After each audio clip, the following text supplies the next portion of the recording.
Hello, evening. everyone. Hey, how you doing? I'm awesome. How are you today? I am blessed. One of these days it's been bouncing around all over town all day. Then I got caught up in that traffic. I'm like, I got to get in, I got to get in. Yes, It's crazy out yes. there. It's a great time, though. It's a great time.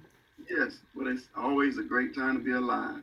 No, Yes, no matter what's going on, it's a great time to be alive. you're right. So let's go ahead and get started. Let's tell people a little bit about you.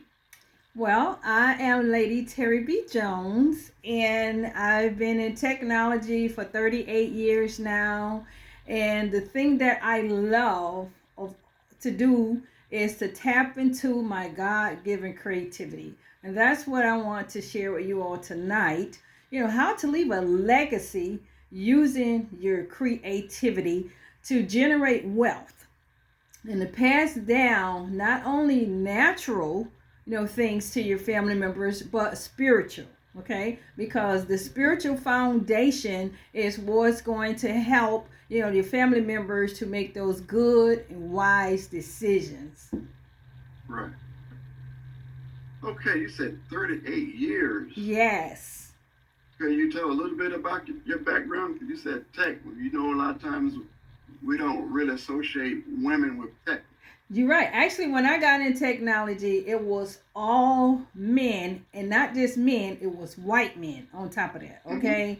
And Yep. so the beauty of God is that I grew up in a home with four brothers, no sisters. And so coming into the technology space, it was easy for me. I wasn't intimidated. I stood my ground. I stood up to them because I've been around boys all my life. And so the thing about you know being I love math. Okay, math was always my favorite subject, and so I had a problem though.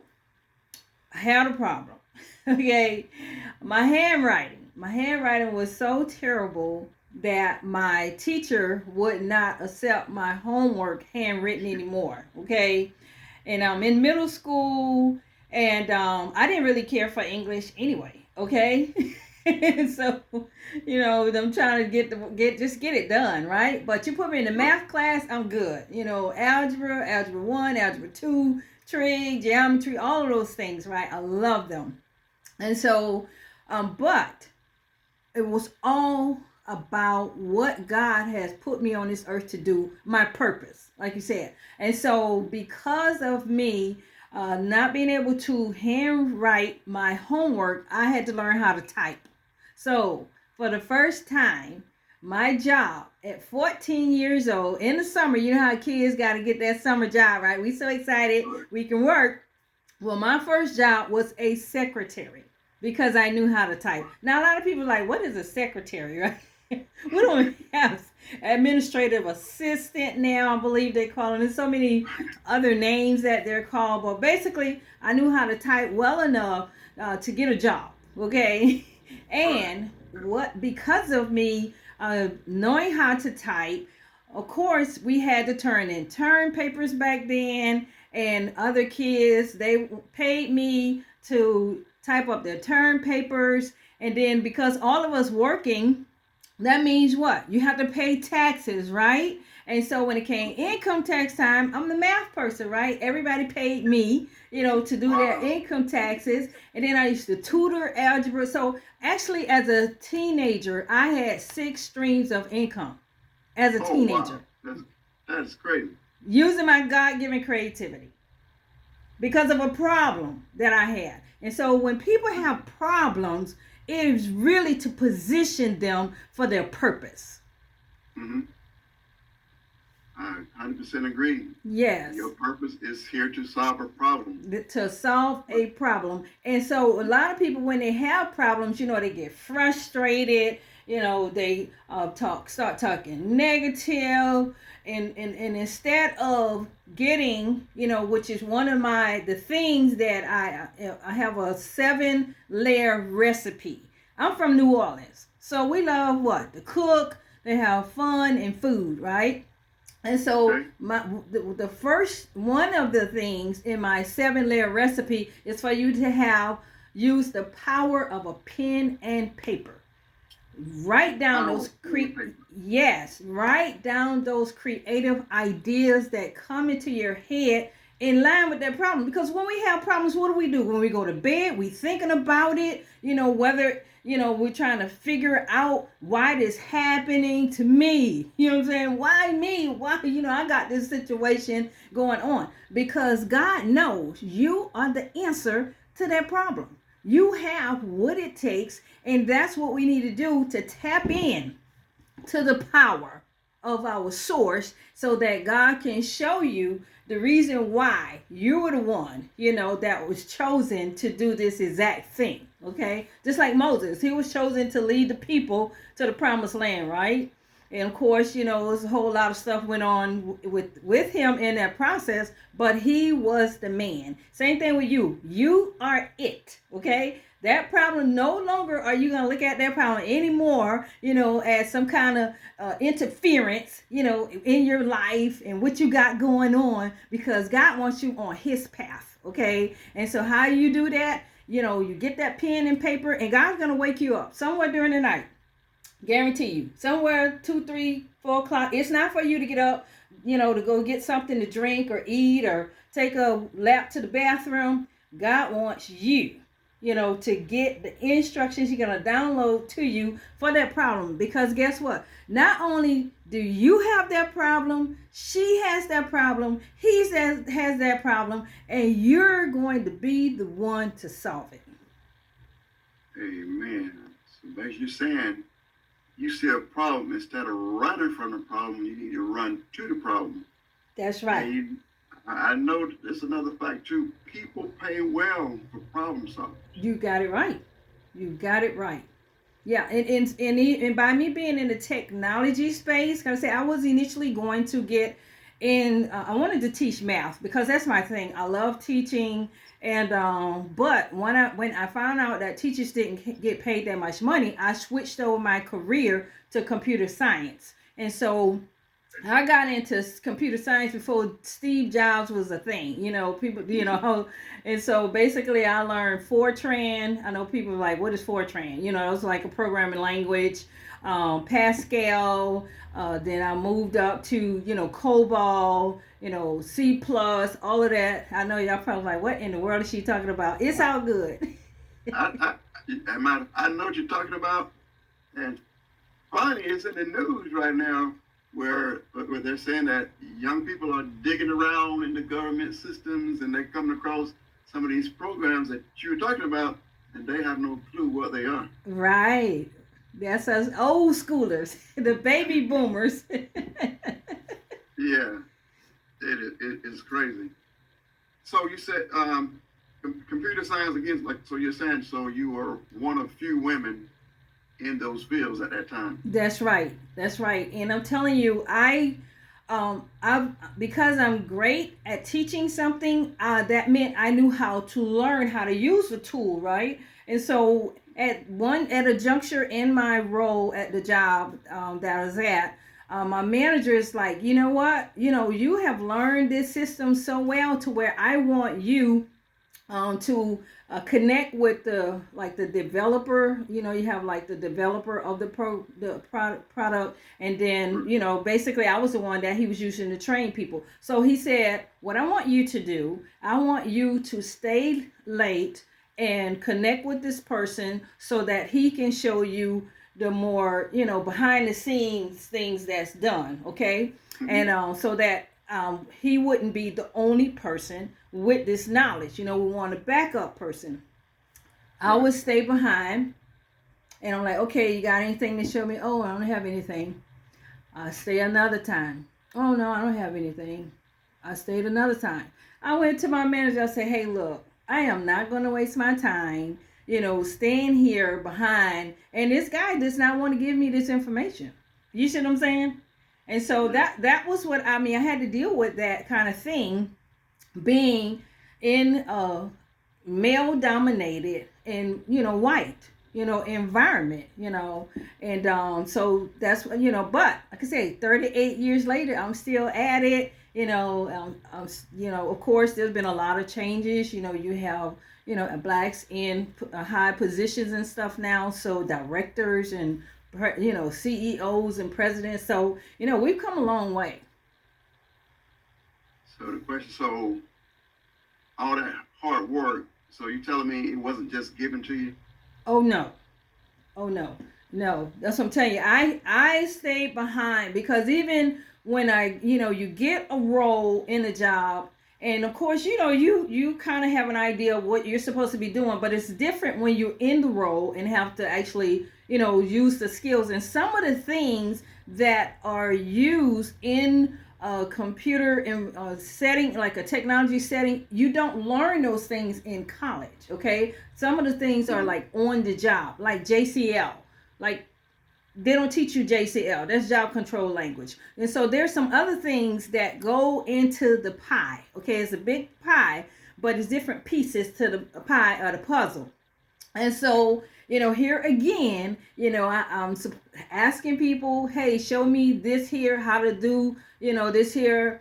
They will only give you so much information. And so I had to, dig around, stay around, hang around, and just learn this stuff on my own. And actually, I learned it, like I said, to where my manager had me training people, and so, but what God has for you is for you, and like I said, I did not look at that problem, okay, and say, what, I'm just gonna go on, find me another job somewhere else, do something different. No, like you said, I tackled it head on, and that's what we're to do. We're to stand up to the problem, to the situation, the dilemma, and not back down, because you have to have the confidence. That's how you're gonna do it. If you're not confident in who you are, okay, and what you were put on this earth to do, and you need to learn that at an early age, okay. That's why I like teaching children. I want them to know at an early age, that they're capable of doing the things that God have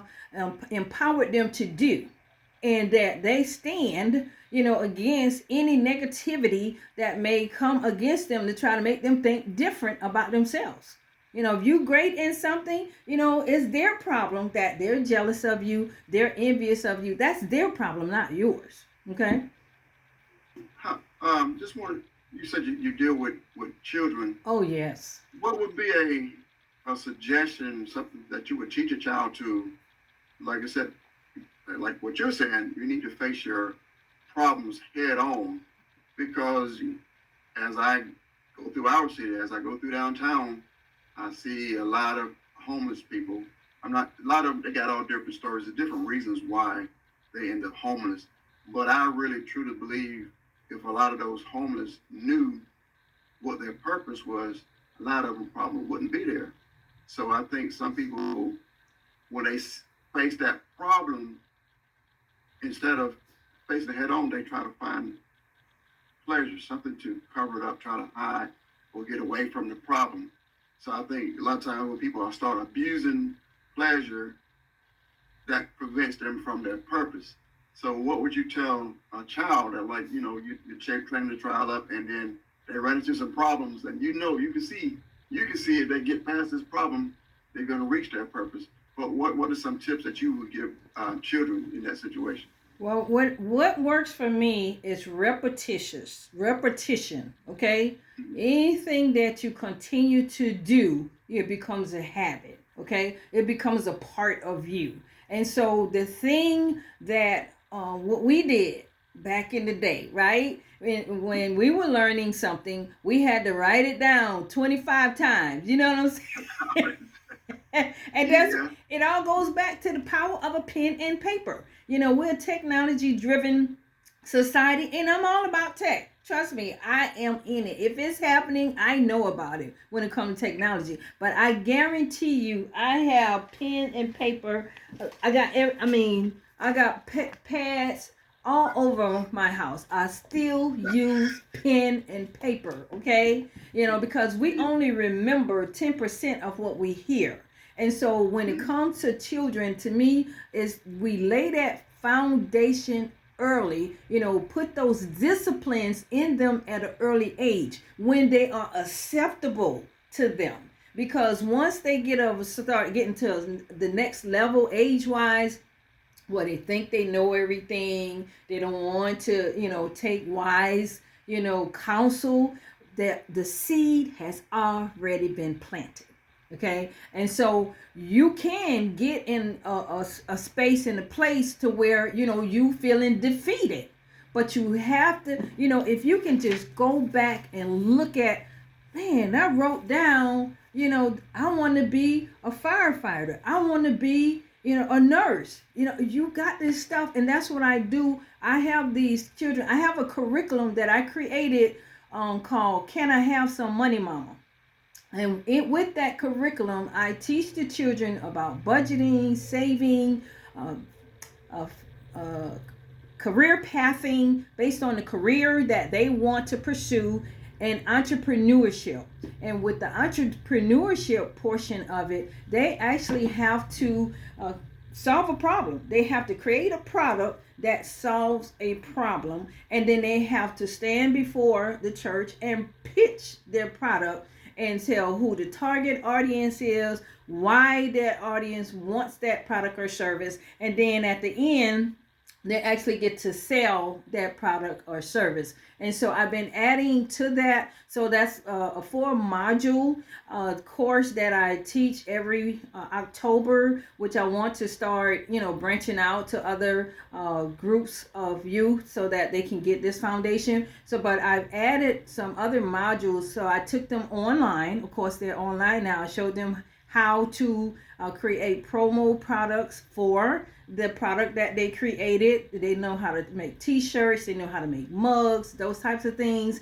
And then last year, what I added as a sixth module is speed book writing. And so with that, I taught them how to write a book. So if you've been to different, conferences, webinars and stuff like that live, most of the speakers have a book. Well, they'll be selling them on the back table. So that's another thing that I added to that curriculum. So the kids that participated in it last year, they actually are published authors now with a book that they collaborated on. So what does that do for a child? How does that build up their self-esteem? It's like, I participated in writing a book. Somebody can go on Amazon and buy this book. And the beauty of books, they're here. Once they are here, they are here. Think and Grow Rich. Do you know how old that book is? You know what I'm saying?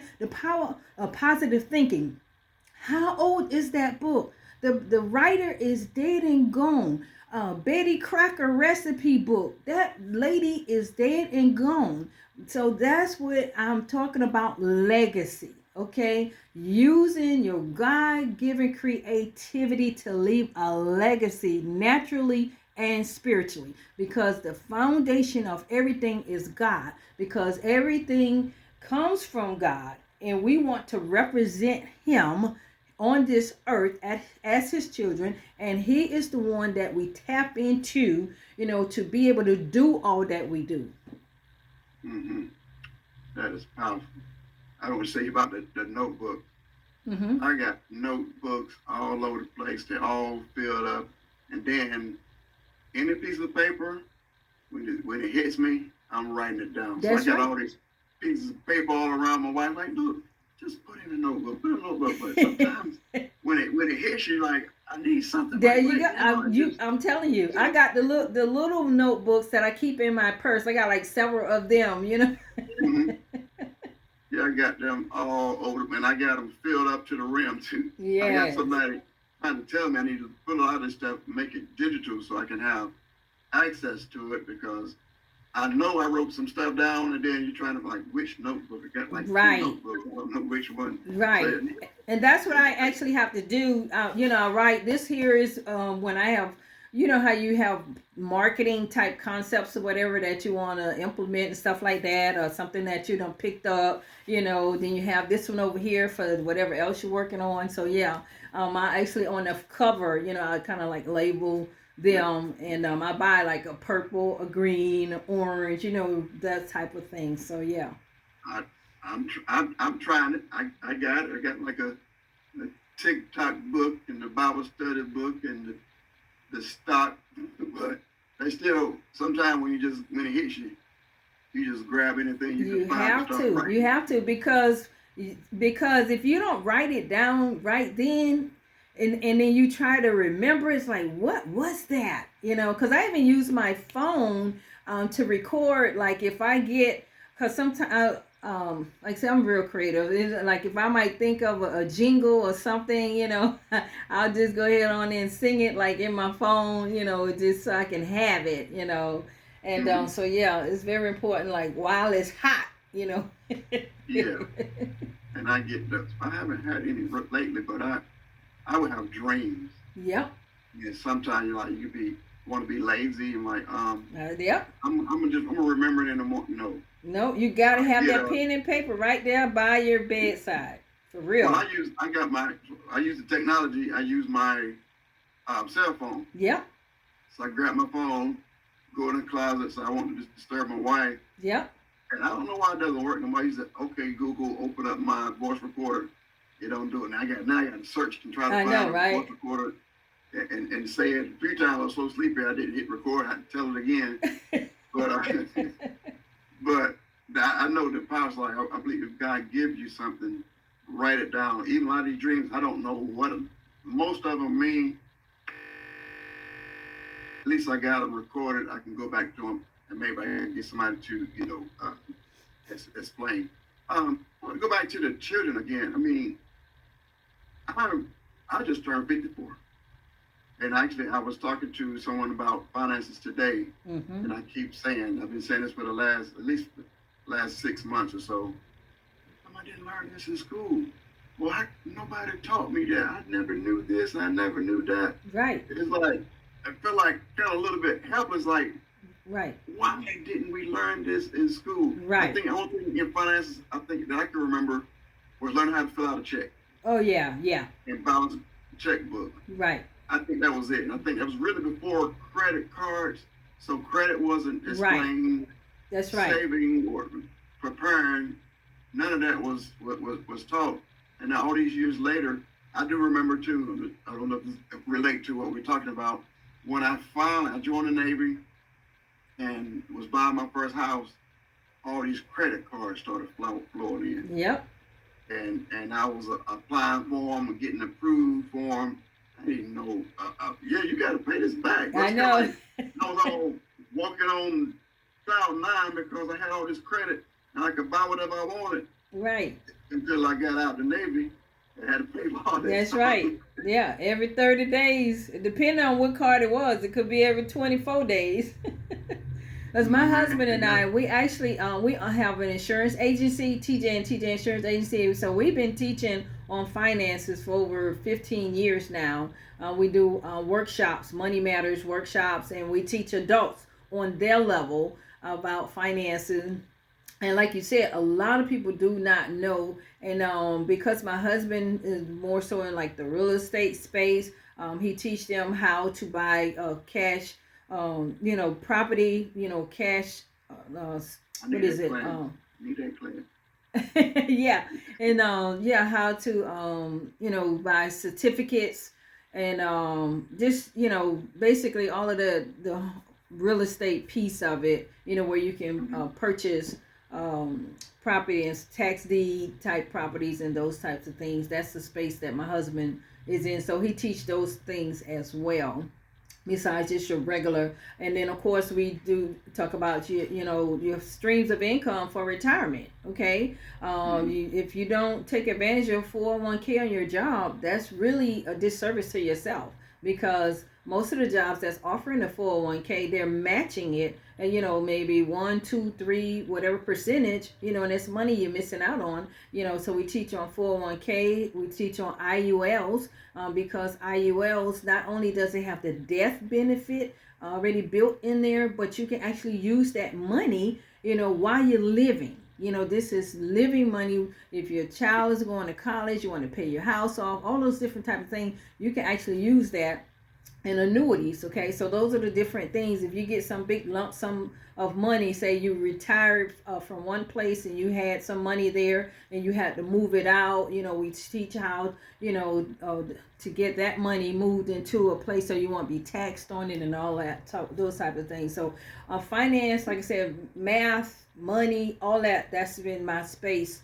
Like I said, since I've been a teenager, pretty much just God has blessed me, with the wisdom, for to be able to handle money, and not only handle but teach others, how to be good stewards over what God has given. Mm-hmm. Hey man, you Yeah. are talking my language. Like Mm-hmm. so, I'm taking a stock class now. Oh, I Um, have stocks. I was actually in a stock club with some ladies a few years ago. So I bought Microsoft stock when it was like $1. You know what I'm saying? I got Coca Cola, Home Depot, Carter. I mean, stocks that was like 50 cents, back then, and now it's like crazy. yeah, Yeah. again, no one. So a lot of stuff I'm learning now. That's all like I said. Just if I knew a lot of this years ago, Right. but I think the one thing I'm really learning, like even I've taken one of the classes with my wife. It was a crash stock class for Mm-hmm. 3 days, Mm-hmm. intense training about stock, and then it was another one we took 3 days intense about uh, real estate Yeah. and commercial real estate. Yeah. And one of the things was it's like a lot of our people are not even don't even think about what No. doesn't even think about. It's like we're taught, and I believe that the system is taught. You get up, go to work, come home, do that for the rest of your life. But you mentioned that word in retirement. If you keep that cycle, more than likely you're not going to have enough money in retirement. Right. A lot of these safety nets right now are under attack, so you really don't have those to depend on. So you need more than just getting up, going to work, coming home. We need to tap into that purpose. What you're saying, tap into that purpose, tap into that gift, that true gift that God gave you. I Mm-hmm. believe God does give us means for working, but He also have a purpose. So I guess when you finally figure out what your purpose is, let that job help you get to that purpose. That's right. And then you can let that job go, and then that generational wealth can be built up. That's right. Because I know a lot of millennials, they, despise working for corporate America, but corporate America is what actually positioned me to be able to do the other things. Like I said, to have more than one stream of income. I'm used to having, like I said, since a teenager, I had 6 streams of income. So if any given moment I need to earn some extra money, I know how to do it. And not only do I know how to do it, I can tell you, what you can do, to earn some extra money. And so that's the beauty, of using your creativity, and not just looking at your problem, as a negative thing. I'm the glass is always half full. Like they said, is it half full or half empty? I'm the full. My matter of fact, mine overflow. And then you're talking about children. I've been teaching youth in ministry at church and throughout the community since I was 13. And so actually, let's see, that's been 50 years now. 50 years now I've been teaching youth. And so you mentioned we're talking about Black History that we just celebrated last month. This month is about women's history. And so basically what happened with me 3 years ago, I actually made history by creating a Bible trivia board game. Hold that thought. Mm-hmm. Take a break real quick. We can get into that. So we'll be right back. She Got the Nerve by Felisa Darius Skipper.